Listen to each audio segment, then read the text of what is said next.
Sometimes Christians present one of the biggest evidence for God is the empty tomb of Jesus. Jesus rose from the dead, and history proves it if you read the New Testament. But that's the worst example anyone could possibly give for the reliability of the Bible.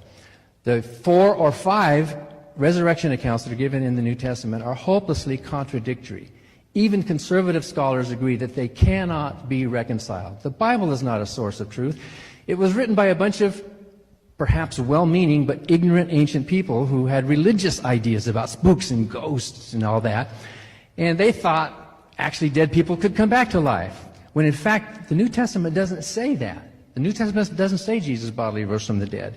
Let me ask you, there's 4 or 5 accounts of the resurrection in the New Testament.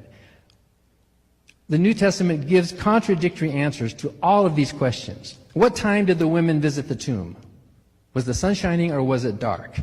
Take your pick. Who were the women? Different lists. What was their purpose? Different purposes. Was the tomb open when they arrived? What do you think? Yes or no?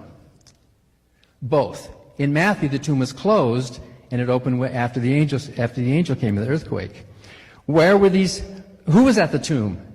Different accounts. Where were these messengers situated? Different accounts. What did the messengers say? Different accounts. Did the women tell what happened? Yes and no. When Mary returned from the tomb, did she know Jesus had been resurrected? Yes and no. When did Mary first see Jesus? Could Jesus be touched after the resurrection? After the women, to whom did Jesus first appear?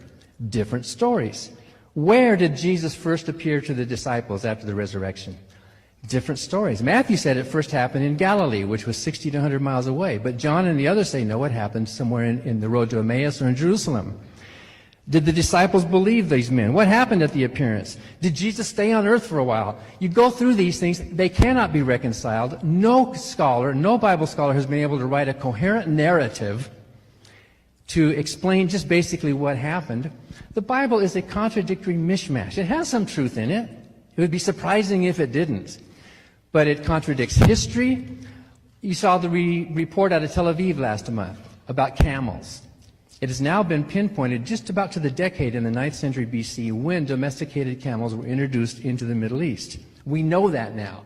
Historians and scholars know that. Archaeologists know that. And yet, the Old Testament describes the patriarchs of about a millennium earlier having domesticated camels and camel caravans. That didn't happen. That was a mistake. That was an anachronism. It was wrong. The Bible is filled with all sorts of scientific, historical mistakes, anachronisms, and immoral teachings.